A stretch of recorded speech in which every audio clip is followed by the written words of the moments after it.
Mientras Él quiera, pues vamos a predicar su palabra. Eso es lo que rogamos, que sea su palabra la que sea explicada, que no sean nuestros pensamientos, para que los que no solo vivimos de pan, sino de toda palabra que sale de la boca de Dios, pues seamos alimentadas de ella. Hermanos, vamos a comenzar Levítico, en los primeros 5 capítulos de Levítico. Levítico es un libro que en hebreo se llama Vayikra. En hebreo, el nombre de los libros del Pentateuco comienza, el nombre es la primera palabra con la que empieza el libro. Vayikra significa llamó, porque este libro empieza así. Llamó Jehová a Moisés. Entonces los hebreos llamó a este libro. Y para mí es interesante porque Dios lo que nos va a revelar en este libro, llama a Moisés al tabernáculo de reunión para darle estas instrucciones que se le van a dar al pueblo. El libro de Levítico, una de las cosas fundamentales que trata es de cómo llevar y vivir una vida pura delante de Dios. Cómo purificarnos delante de Dios, cómo purificar nuestras vidas, pero a distintos niveles. Habla de la purificación de los pecados, pero también se habla hasta de la purificación del cuerpo en términos de higiene. Muchas veces cuando tenemos una mentalidad religiosa, pensamos que los únicos temas que tenemos que tratar para con Dios es no pecar mucho y mantenernos lo más íntegros posibles hasta que Él venga, en un sentido exclusivamente moral. Y no nos damos cuenta que Dios tiene interés en aconsejarnos y en instruirnos para que podamos purificar nuestras vidas en todos los órdenes e incluso en las cuestiones que tienen que ver con el día a día. Hay algo, hermanos, que yo le pido al Señor que ponga en nuestros corazones, y es que nos demos cuenta que purificar nuestras vidas en todos los órdenes es una forma práctica de adoración a Dios. Purificar significa limpiar. Purificar significa no adulterar. Purificar significa no mezclar, no ensuciar. Lo contrario a lo sucio, a lo inmundo, a lo mezclado, a lo contaminado. Y eso tiene niveles. De nuevo, la mentalidad religiosa busca que todos seamos iguales cuando estudiamos las Escrituras y vemos la historia de muchos siervos de Dios, nos daremos cuenta que no todo el mundo, no todos los creyentes, en su itinerario delante de Dios, se purifican de las mismas cosas. La purificación, la limpieza delante de Dios, en los órdenes de nuestra vida, tiene niveles. Tiene niveles. Pero como nosotros somos egoístas y lo único que nos importa es si vamos al lago de fuego o no, pues parece ser que lo que no nos lleve al lago de fuego no nos interesa. ¿Me explico? ¿Lo único importante es no ir al infierno eterno? ¿O lo importante en la vida del creyente es un agradar a Dios continuo y un santificarnos continuamente para adorar a Dios? Porque esto trae bendición a nuestras vidas. Y hermano, estoy hablando un poco en general, y a lo mejor algunos están diciendo, no entiendo muy bien lo que está tratando de decir Efraín. Hay cosas en Levítico que para purificarse van a necesitar derramamiento de sangre. Pecados. Hay cosas el Levítico que para purificarse, incluso ofrendas voluntarias a Dios también necesitan derramamiento de sangre. Hay cosas que necesitan lavamiento de agua para purificarse en Levítico. Pero hay cosas que para purificarse necesitan tiempo y son normales de la vida. Y a mí me gustaría que el Señor pusiera esto en nuestro corazón para que aprendamos cómo la vida cristiana tiene estos niveles de purificación. Y voy a poner un ejemplo. Aunque esto es personal, pero yo estoy seguro que hay muchos creyentes que le pasan lo mismo. Imagínate, no ha sido el caso, que ayer yo hubiese tenido una boda. Y después de la boda, pues habría un convite, habría una fiesta, y la gente estaría allí bebiendo, pegando saltos, pegando botes, ya sabéis lo que son las bodas. Imagínate que, aun si fuera un ambiente secular, imagínate que no hubiera excesos, imagínate que no hubiera pecados, que el ambiente dentro de todo fuese más o menos normal. Y yo hubiera estado en un ambiente así hasta las tantas de la madrugada. Y yo te confieso que a mí me cuesta muchísimo trabajo después de un ambiente así.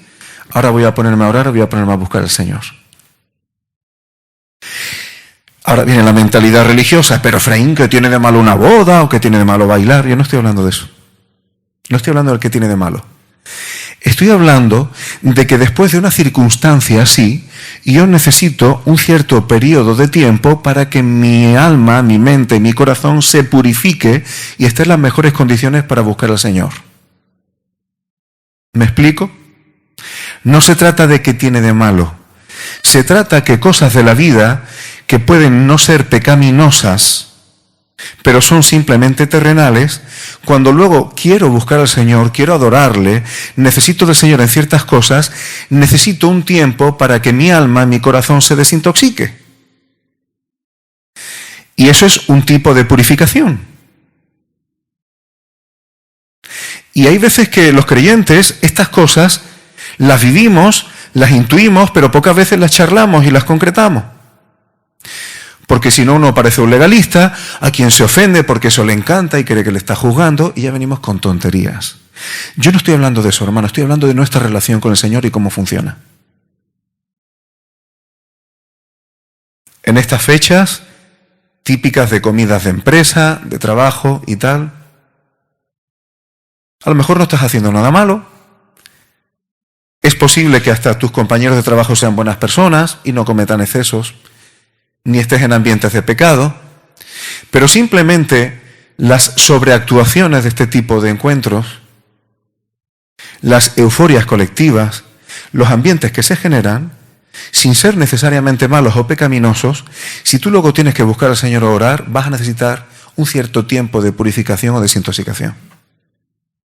Y creo que aquí hay creyentes como para entender lo que estoy diciendo. Pero esto, hermano, es en muchos órdenes de cosas. Vosotros pensáis, imagínate que una persona viene y me busca para consejería pastoral porque ha caído en un pecado de gravedad y viene arrepentido. ¿Vosotros pensáis que esa persona, después de orar y pedir perdón al Señor y pedir limpieza con su sangre, si eso ocurriera, o el lunes, vamos a poner a las 7 de la tarde, el martes esa persona está en condiciones espirituales como aquí no ha pasado nada, y a adorar y a predicar y a lo que haga falta, esa persona necesita un tiempo. Un tiempo de purificación, de restauración, de recomposición, de cicatrización. ¿Me explico? Lo que estoy haciendo ahora, hermano, es simplemente una introducción al Levítico. No sé si sabéis que este es el primer libro que normalmente los judíos le enseñan a sus hijos. Porque enseña a vivir en muchos órdenes de cosas. Sin embargo, a nosotros nos parece muy aburrido, porque empieza con los sacrificios. Claro, hay protocolos sacerdotales, y intestinos por aquí, que si grosura por acá, que si lo pones al altar, que si lo quemas, que no lo quemas. Esto se lo dejamos a los carniceros y no miramos. Pero hermano, hay mucha instrucción y mucha sabiduría de cómo vivir. Y no me voy a meter en el tema de los sacrificios, pero mucho cuidado con la perspectiva buenista de las cosas. ¡Ay, matar animalito, pobrecito! Pero luego nos vamos al burger. Tenemos que ser sensatos, hermano. Porque también hay que pensar que este sistema sacrificial que tú estás viendo aquí daba de comer a los sacerdotes, daba de comer a los levitas e incluso a parte del pueblo. Porque algunas de las ofrendas eran compartidas. Porque a veces se juzga, oye, Señor, ¿cómo que quería que murieran tantos animales? Hermano, la mayoría de ellos eran para comer después, muchos de ellos. Algunos no, que eran ofrendas íntegras, pero otros sí. Lo que pasa es que el Señor, en este sistema que estableció, no solamente era una cuestión de matar animales, era un sistema didáctico. Permitidme que esté haciendo esta introducción y todavía no me he metido. Pero es que creo que es necesario contextualizar cómo viene este libro. Porque este libro tiene principios para muchas cosas. A veces a nosotros nos han enseñado un evangelio donde, como todo es gracia, pues tú pecas, pero no pasa nada. El Señor te perdona y seguimos y aquí no ha ocurrido absolutamente nada. Pero hermano, esto es falso. El Señor nos perdona en la comunión y la relación con Él. Pero tú crees que cuando se peca, hay pecados y pecados, cada pecado tiene unas consecuencias. Pero tú crees que inmediatamente por haberle pedido perdón al Señor, ¿eso nos deja secuelas? ¿Tú crees que el pecado no tiene un precio? O sea, Dios dice, nadie se engaña, Dios no puede ser burlado. Lo que el hombre sembrara, eso segará. Y ahora nosotros venimos como si la gracia fuera la forma de burlar a Dios. Eso es un evangelio falso e infantil, hermano. Y estoy diciendo esto porque el sistema sacrificial y de acercamiento a Dios con el sacerdocio levítico que Dios establece es un sistema muy didáctico, muy pedagógico y muy instructivo para que entendamos los principios de Dios para muchas cosas. El que pecaba y tenía que llevar un animal, en este contexto el animal significaba economía tuya, significaba sustento tuyo, significaba fuerza de trabajo tuyo, es decir, eran recursos patrimoniales. Y cuando había pecado, el Señor cubría el pecado. La sangre de los animales no perdonaba los pecados, solamente el sacrificio de Cristo perdona los pecados y purifica las conciencias. Pero era un sistema didáctico y los pecados quedaban cubiertos hasta que viniera el único sacrificio válido, que es el del Señor Jesús. Pero es muy didáctico el darse cuenta de que la persona que había pecado era consciente de eso y tenía que buscar a Dios, tenía que confesar que había pecado y eso tenía un precio. Le iba a costar, pues, el animal, el sacrificio, lo que estuviera establecido. Entonces la persona se da cuenta de que Dios cubre, de que Dios perdona, de que a Dios se le confiesa, de que uno se arrepiente, pero que el pecado tiene sus consecuencias. Es un sistema didáctico perfecto. No veáis solamente sangre y animales muriendo. Hay que leer más. Hay que poner las cosas en su contexto, porque así vamos conociendo cómo es Dios, cómo es su corazón y cómo tratar con él, hermanos. Yo estoy haciendo esta introducción, hermanos, porque tengo mucha carga por estos temas. Tengo mucha carga porque a veces hablamos como si Dios fuera el colega que lo conocemos tan bien, que ya sabemos por dónde. Y tenemos que tener mucho respeto, mucha reverencia, mucho temor de Dios. Estamos reconciliados con Él, pero eso no significa que todo da igual. Y Dios sigue queriendo que aprendamos a conocerle y que aprendamos lo que significa purificarnos y llevar una vida limpia. Hay veces que en tu vida cristiana, para servir al Señor, por conveniencia del reino, por conveniencia de la obra, por determinadas circunstancias, habrá cosas que son lícitas, pero que tú necesitarás limpiarte o purificarte de ellas. Hay cosas que no son pecado en sí mismas, pero pueden no ser convenientes. Aprender lo que significa limpieza y purificación puede cambiar nuestra vida cristiana delante del Señor. Y yo quiero predicar estas cosas, hermanos, porque creo que a veces no se tocan. y generamos un evangelio irreal, según pensamos, ¿no? Porque como el Señor es bueno, como es amor, yo creo que al final y tal, pero hay que temerle y hay que saber cómo relacionarnos con Él. Ya que Cristo ha abierto el camino para relacionarnos con el Padre, ahora vamos a aprender qué significa relacionarnos con Él y ahora vamos a aprender qué significa purificarnos delante de Él. Los primeros 5 capítulos, bueno, para ser más preciso, los primeros 7, aunque yo no voy a pasar de los primeros 5, tocan distintos tipos de ofrendas o sacrificios que se podían hacer a Dios delante del tabernáculo de reunión. Hay que recordar que el santuario aún no era un templo, era una especie de tabernáculo, de tienda itinerante, que se iba moviendo por el desierto, iban a entrar con ello en la tierra de Canaán más adelante. Y estos 5 tipos de ofrendas o sacrificios, 3 son de carácter voluntario y 2 son obligatorios. Los obligatorios son por causas de pecado. Por pecados, y espero que me dé tiempo a tocarlo después, por pecados con culpa, ese es el que no vamos a llegar hoy, porque está después. Es decir, tú has cometido un pecado sabiéndolo. Tú sabías, Dios dice, esto no lo hagas y vas y lo haces. O Dios te dice, haz esto y vas y no lo haces. Eso lo llama Levítico pecado con culpa. Ese es el que no vamos a tocar hoy. Pero hay otro obligatorio muy interesante, que veremos después, pero que dé tiempo, que es pecado por hierro, es decir, pecado sin culpa. Es decir, cuando cometemos pecado porque no sabemos. Dios dice, no hagas algo, tú desconoces su consejo, su instrucción, y lo haces. Pero luego te das cuenta, dice, uy, Dios decía esto, yo no lo sabía y lo he hecho. Eso se llama pecado por hierro, por no haber sabido. Pero luego tenemos 3 sacrificios que son voluntarios. Y estos están al principio. Voy a ir un poco rápido, hermanos, no quiero entrar en todos los detalles, pero sí que veamos los principios.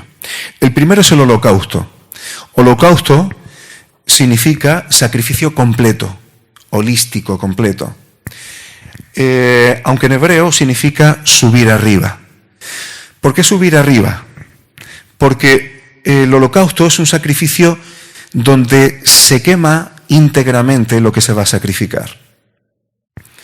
Entonces, cuando se quema, se pone en el altar. Ese sacrificio, al consumirse por el fuego, se convierte en humo, y el humo, ¿para dónde va? Hacia arriba. Entonces, una ofrenda que termina completamente transformada en algo que sube al cielo. Ese es el holocausto.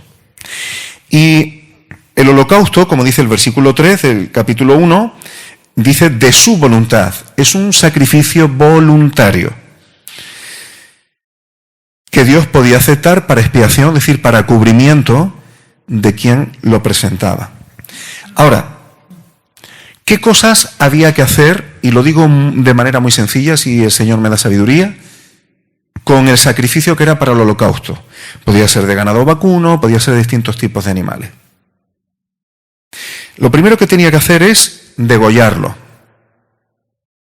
Cuando se degüella un animal, ¿qué es lo que pierde? Algo más. Pierde la vida, pero es porque está perdiendo la conexión del cuerpo con la cabeza. Y lo primero que está tocando es la cabeza. Y efectivamente, después de degollarlo, se ofrece la sangre. Luego se desollará, es decir, se le quita la piel al holocausto y se divide en trozos, en piezas. Se lava con agua los intestinos, las piernas, y luego todo eso se hace arder sobre el altar. Dice que es una ofrenda encendida, tostada con fuego. Olor grato para Jehová. ¿Por qué es agradable a Dios esta ofrenda? ¿Pensáis que es porque a Dios le guste el olor del humo de animales quemados? ¿Se está refiriendo a eso? ¿Qué es lo grato? Un sacrificio íntegro, un ofrecimiento íntegro. Mira, hermano, esto apunta al sacrificio voluntario, a la ofrenda voluntaria, cuando una persona se ofrece al Señor completamente. Y volvemos a lo mismo, hermano. Nos han metido una falacia pseudo-democrática donde parece que todos somos igualitos, y eso no es verdad. El Señor cada uno, en el tribunal de Cristo, le dará a cada uno según lo que haya hecho en el cuerpo, sea bueno o sea malo, y cada creyente tendrá su galardón, su recompensa o su reprimenda. No todos los creyentes se consagran en las mismas condiciones al Señor. Y no hay que ser muy virtuoso para darnos cuenta que la misma experiencia nos enseña que eso es así. Yo conozco personas que están al Señor muchísimo más consagradas que yo. En su dedicación, yo diría que en su afinamiento del alma y en cosas. Hay personas que me van muy por delante. Cuando una persona se consagra, se quiere consagrar completamente al Señor, una de las cosas que tiene que hacer es perder su cabeza para que su cabeza sea Cristo. La cabeza tiene que ver con autoridad y con decisiones. Si yo me quiero entregar completamente al Señor, tengo que saber que lo primero que tengo que hacer es dar al Señor señorío sobre mi vida y que Él me instruya las decisiones que yo tengo que tomar. Eso es perder la cabeza por el Señor. Luego se ofrecía la sangre. La palabra dice que en la sangre está la vida, no solo de los animales, sino de las personas también. La vida es, en hebreo, el nefesh, en griego, el psique, la psicología. Esto sería un tema muy largo de tocar, pero la Biblia dice y declara que en la sangre está la psicología, la mente de los animales y de las personas. El Señor Jesús dijo, el que come mi carne y bebe mi sangre, tiene vida eterna. Una persona que se consagre íntegramente al Señor, su alma natural, su forma natural de pensar, de sentir, de decidir, de interpretar las cosas, debe ofrecer al Señor para que sea el alma del Señor, la mente del Señor la que esté en nosotros. El apóstol Pablo le dice a los corintios, ¿no sabéis que tenéis la mente del Mesías? Así que hemos perdido la cabeza, ahora entregamos nuestra alma al Señor y luego se desolla el holocausto. Es decir, se le quita la piel. Cuando una persona se consagra íntegramente al Señor, una vez que se han dado los pasos previos que acabo de comentar, su apariencia frente al mundo cambia completamente. Yo no soy una persona de campo, pero os puedo asegurar que alguna vez que fui a comprar alguna granja, tuve la oportunidad de ver un animal desollado. Era una cabrita. El aspecto cambia completamente. De ser un animalito muy lindo, el aspecto ya es un poco... A mí me impactó, lo tengo que reconocer. Cuando uno pierde su apariencia natural, eso es lo que ocurre de manera como una consecuencia lógica de que nuestra cabeza sea Cristo y nuestra mente, nuestra psicología, nuestra forma de pensar, se acomoda a Cristo también. Eso tiene unas consecuencias en nuestra apariencia. Y luego se divide en trozos. ¿Sabes? Todo esto se iba a colocar encima del altar y se iba a quemar. No se quema igual algo cuando tú lo pones entero que cuando lo divides en trozos. Cuando algo lo pones entero, habrá zonas que estén más quemadas que otras. No todo se tuesta por igual, vamos a decirlo así. Pero cuando tú lo divides en trozos, es mucho más fácil que cada parte se consuma. Una verdadera y total consagración al Señor lo pone todo y no deja nada para sí mismo. No hay aspecto que uno no examine de sí mismo delante del Señor tratando de consagrarlo a Él. Y por último, los intestinos, es decir, las vísceras internas, se lavaban con agua y las piernas también. Eso tiene que ver con la interioridad y con la forma de caminar. El lavamiento del agua por la palabra. El Señor le lavó los pies a los discípulos. Una persona que se consagra íntegramente al Señor, para poder mantener ese sacrificio continuo y lógico, Romanos 12:1, somos sacrificios vivos, Pero para mantenernos consagrados íntegramente al Señor, necesitamos una limpieza continua de la palabra del Señor en nuestro interior y en nuestra forma de caminar. El polvillo que se pega en los pies en el día a día. Esto tiene que ver, hermanos, con el holocausto. Luego tenemos ofrendas de flor de harina, también voluntaria, y se le echaba aceite y se le ponía incienso. Esto es una ofrenda vegetal. Y es muy interesante porque la flor de harina es harina muy fina que proviene de coger el grano y machacarlo. Se le ponía aceite y se le ponía incienso. Y esto era lo que se ponía en el altar encendido, en la tostadora, vamos a decirlo así para que no entendamos, y dice que era de olor grato al Señor. Esto es muy interesante, hermano, porque esta es la ofrenda, esto es cuando ofrecemos al Señor nuestra propia vida tamizada y machacada por las circunstancias que el Señor pone en nuestra vida. Cuando una persona conoce la cruz de Cristo, cuando una persona ha sido tratada por el Espíritu Santo y a través de las aflicciones, las tribulaciones y las dificultades nos mantenemos firmes en el Señor, eso machaca nuestra alma, eso machaca nuestra vida, de alguna forma nos debilita, pero eso es lo que con el Espíritu Santo, el aceite, genera una torta de pan que podemos ofrecer al Señor. El Señor Jesús dijo que si el grano de trigo no cae a tierra y muere, queda solo. Pero si cae a tierra y muere, dice que lleva mucho fruto.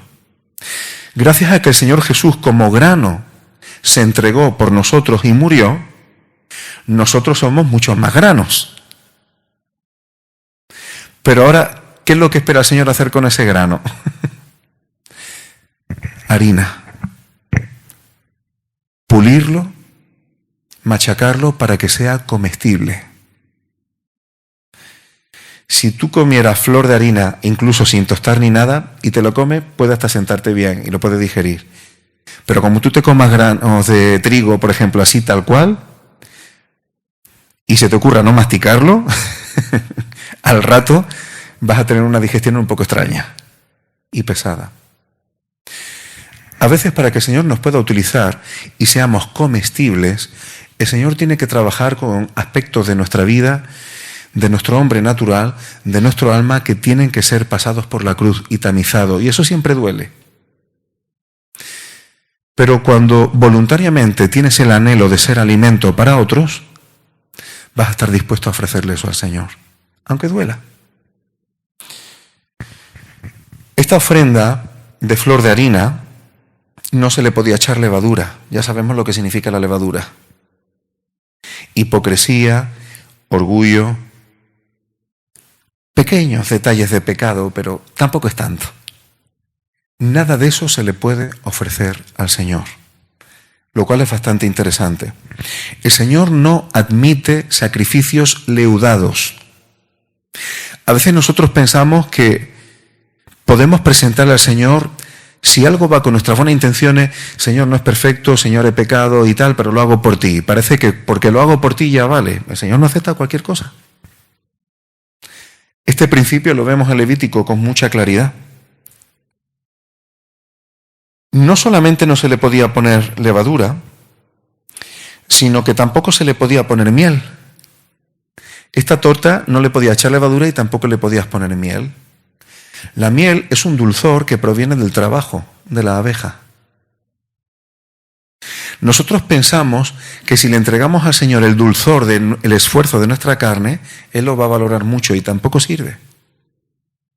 Nosotros no tenemos por qué ofrecerle al Señor la dulzura del mundo o lo que el mundo considera dulce. Nosotros tenemos que ofrecernos a nosotros mismos y dejar que el Espíritu Santo tome de nosotros lo que Él quiera. Trabaje en nosotros los aspectos de nuestra vida que Él quiera. A eso no tenemos que añadirle el dulzor. A eso no tenemos que añadirle levadura. Tengo que seguir adelante, hermano. Una cosa muy interesante que nuestro hermano Néstor dijo al principio, dice, sazonarás con sal todas las ofrendas que presentes, y no harás que falte jamás de tu ofrenda la sal del pacto de tu Dios. No me voy a alargar mucho aquí. En Números 18 también se habla del pacto de sal. La sal, entre otras cosas, habla de pacto. No se puede ofrecer sacrificios al Señor sin estar en el pacto de nuestro Dios. El Señor no acepta sacrificios fuera de su pacto. ¿Me explico? Si en el tabernáculo de reunión alguien que no fuera sacerdote se le ocurriera por sí mismo, con la mejor intención de llevar y hacer el sacrificio a él, eso hubiera tenido consecuencias muy serias. ¿Por qué? Porque las condiciones de los sacrificios y de la relación con Dios tienen que ir en relación al pacto de Dios. Y me encanta cómo lo dice. El pacto de tu Dios. No es tu pacto, es el pacto de Dios. ¿Veis la diferencia? A veces pensamos que los pactos con Dios, las condiciones las ponemos nosotros. Señor, si tú haces esto, yo te doy, yo voy a hacer por ti. Hay veces que queremos hacer como tratos, como pactos con Dios, viniendo de nosotros. Pero aquí, a la hora de ofrecernos al Señor, no se trata de los pactos que tú hagas con Él, se trata del suyo. Si no estamos en pacto con Él por medio de la sangre de Cristo, no hay nada que ofrecer. Esta es una de las razones por la cual una persona, lo que nosotros llamamos no creyentes, es decir, una persona que no se haya reconciliado con Dios por medio de Jesucristo, todo sacrificio que quiera hacer para Dios, aunque diga que cree en Dios, no son aceptos en los términos que aquí se está hablando. Es importante estar en el pacto de Dios. No es, yo tengo un pacto con Dios a mi manera. Eso lo dice la gente fuera. Tienes tu imagen de Dios, tu concepto de Dios, trato con Dios como yo creo, y lo vamos ajustando a nuestras impresiones. Vamos a dejarlo ahí. Pero Dios tiene un pacto y unos términos de pacto. Cuando se está en los términos de su pacto, entonces podemos ofrendarle, podemos consagrarnos. Eso significa que yo no puedo ofrecer nada a Dios si no estoy en las condiciones de su pacto. Si estoy en pecado, hermano, primero tengo que arreglarme con el Señor, reconciliarme con Él. Y ahora vengo y presento mi ofrenda ante el altar. ¿Os suena que Jesús dijo esto? Si tu hermano tiene algo contra ti, arréglate con él y luego vienes y me ofrendas. ¿Por qué? Pacto de sal. Que no falte jamás el pacto, la sal en el sacrificio, como el pacto de Dios. Luego hay ofrenda de sacrificios de paz. Esto es interesante, es decir, hay sacrificios de Shelem. Paz, Shelem, de ahí viene la palabra Shalom. Hay sacrificios, consagraciones que podemos hacer al Señor que traen como consecuencia, o lo que procura, es que haya un equilibrio entre el Señor, nosotros y nuestros prójimos. Hay ciertos sacrificios, ciertas maneras de tomar la cruz de Cristo que generan un equilibrio muy interesante entre el prójimo, Dios y nosotros. Y estos son sacrificios de paz. Son voluntarios. A veces nadie te lo exige, pero a veces tomar la cruz en ciertas cosas genera paz, shalom y equilibrio. No sé si me estoy explicando. A veces cuando hay conflictos, la paz se genera cuando una persona es capaz de tomar la cruz en medio de los conflictos. Y eso genera que haya ese equilibrio delante de Dios y con el prójimo. Ahora, lo que resulta interesante es que los sacrificios de paz, no solo los de paz, sino los sacrificios de animales que se le podían presentar a Dios, son animales, creo que lo comentaba el viernes con algún hermano, aunque no llegamos a desarrollarlo, son animales herbívoros. Vacuno, corderos, cabras, son animales herbívoros. Aparte también hay otras características. Pero me llama la atención que no son animales que comen otros animales. Y para mí que hay un principio muy interesante que no voy a desarrollar, pero creo que lo vais a captar rápido. ¿Cuál fue la maldición de la serpiente en Edén? Comerás polvo todos los días de tu vida. Y el hombre le dice, polvo eres y al polvo volverás. Es decir, Satanás se dedica a devorar a la humanidad desde la maldición que se le da al principio. Pero desgraciadamente, según Mateo 24 y otras partes de la Biblia, hay hermanos que se dedican a golpear a sus consiervos. Hay creyentes que se alimentan de atacar a otros creyentes. Es su forma de esconder, su forma de cubrir sus carencias y dificultades espirituales. Entonces me dedico a murmurar, me dedico a criticar a mis demás hermanos, me dedico a golpear, y así pues ya no se ve mi realidad. Hermano, un creyente que se dedica a devorar a otros no tiene nada que ofrecer a Dios, y mucho menos una ofrenda de paz. Creo que lo estoy diciendo claro, ¿no? Los animales herbívoros es distinto, porque esos son los que están alimentados por el Señor. Señor es mi pastor, nada me faltará. En lugares de delicados pastos, Ezequiel 34, los pastos, el agua, el Señor nos alimenta. Los sacrificios de paz podemos hacerlo cuando somos alimentados por los pastos que el Señor nos da. Pero cuando mi alimento es devorar otros consiervos, cuando lo que a mí me motiva, lo que a mí me hace sentirme por encima es pisotear a otros, no tengo sacrificio que ofrecer.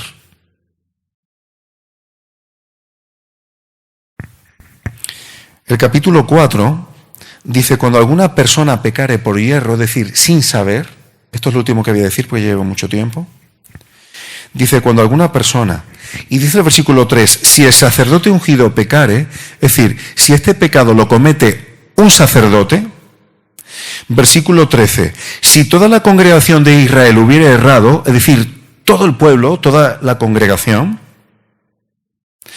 y dice, luego que llegue a ser conocido, versículo 14, el pecado que cometieron, es decir, aquí está hablando de los pecados que se hacen sin saber. Si lo hace un sacerdote, si lo hace la congregación, versículo 22 del capítulo 4, cuando pecare un jefe, si lo hace un líder, pero luego dice el 27, si alguna persona del pueblo, es decir, aquí no se escapa nadie. Da igual que sea sacerdote, da igual que sea el pueblo entero, da igual que sea alguien importante en el pueblo, un principal del pueblo, da igual que sea cualquier individuo del pueblo. Si cualquiera comete un pecado porque no sabe, cuando llega a ser conocido, entonces se presentaba un sacrificio. Y además se llama delinquir al final del versículo 27, porque es delinquir contra Dios. ¿Por qué yo quiero decir esto, hermano? Porque muchas veces pensamos que si tú pecas y no sabes, como no sabes, pues el Señor te perdona automáticamente. Aquí estamos viendo que no. Aquí estamos viendo que no. Otra cosa es que el Señor dé oportunidad de arrepentimiento cuando ya conoces. Eso es distinto. Pero a veces pensamos, el Señor Jesús dijo en la cruz, Padre, perdónalos porque no saben lo que hacen. Y mucha gente cree que fueron perdonados automáticamente porque no sabían lo que estaban haciendo. Cuando la respuesta a la oración que el Señor Jesús hizo, fijaos que empieza a predicar al apóstol Pedro, y allí había sacerdotes y principales del pueblo que habían crucificado a Jesús, que lo habían entregado a la muerte. Y no se arrepintieron, conocieron su pecado, porque además habían entregado a un inocente, eso era pecado según la ley, conocieron ese pecado y no se arrepintieron, pero otros sí. En Hechos capítulo 6, versículo 7, dice que crecía la palabra del Señor, es decir, se predicaba, se multiplicaban los discípulos en Jerusalén, es decir, donde estaban los que habían crucificado a Jesús. Dice, también muchos de los sacerdotes obedecían a la fe. Aquí tiene la respuesta a la oración de Jesús en la cruz. Una vez que se les predicó, una vez que supieron lo que habían hecho, se arrepintieron y fueron perdonados. Porque ellos no supieron lo que estaban haciendo. Pero cuando lo supieron, se arrepintieron. No todos, pero muchos sí. Por eso hay pecados que si se cometen sin saber, cuando se sabe, uno necesita arrepentirse. El capítulo 5 dice, si alguno pecare por haber sido llamado a testificar y fuere testigo que vio o supo y no lo denuncie, él llevará su pecado. Habla de algunos pecados concretos. Hermano, muchas veces nosotros no queremos problemas, sabemos cuando están ocurriendo pecados serios y si es una persona que conocemos, amiga o tal, o que tiene mucho carácter y lo tememos y tal, callamos. No, tú te callas, ¿Me explico? Pues la palabra dice que te estás haciendo cómplice de su pecado. Efraín, eso es Antiguo Testamento. Bueno, el apóstol Pablo le dice a Timoteo que no te hagas partícipe de pecado ajeno.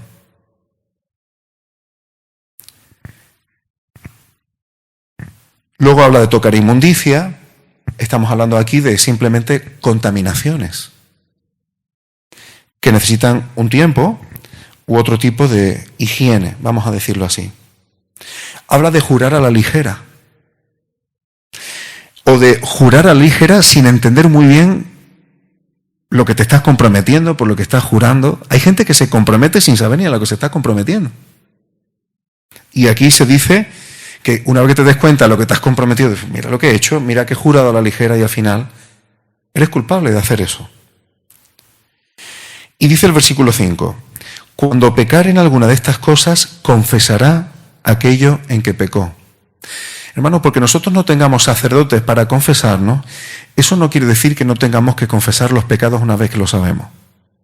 Es muy fácil, cuando nos damos cuenta que en algo nos hemos estado muy fino, huir hacia adelante. Venga, seguimos, vale, ya está. Cuando la palabra está diciendo que confesemos las cosas. Cuando confesamos delante del Señor, estamos tomando conciencia de algo, estamos diciendo, vamos a parar un poquito para ver qué es lo que ha pasado.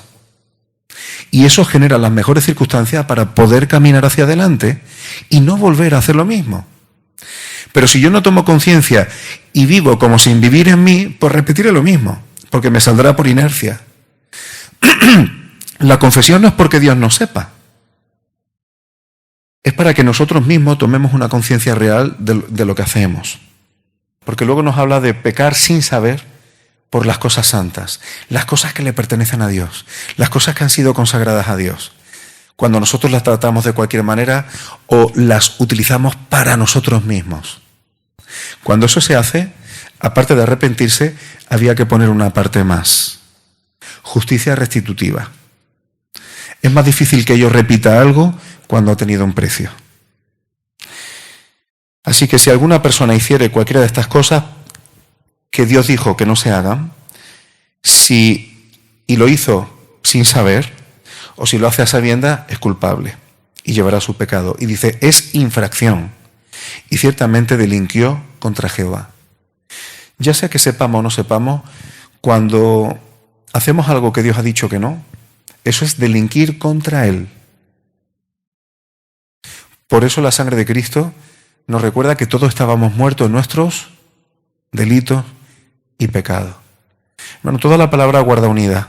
No está desvinculado el Antiguo Testamento del Nuevo. Si nos tuviéramos que quedar con algo, que tengamos celos por purificarnos, que tengamos celos por limpiar los aspectos de nuestra vida que queramos consagrar al Señor.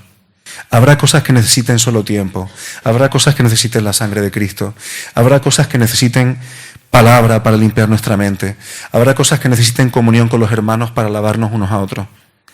Pero de una u otra forma necesitamos tener una mentalidad de purificación, que se nos quite de la mente que, bueno, ya somos creyentes, ahora procurar no cometer pecados gordos y nos quedamos quietos parados. No hemos sido llamados a eso. No hemos sido llamados solamente a predicar el Evangelio a los de fuera. Hemos sido llamados también a adorar mediante una santificación continua, mediante una purificación continua de nuestras vidas, con el único propósito de serle agradable, de que nuestra vida sea como incienso, un olor grato al Señor. Bendito sea su nombre.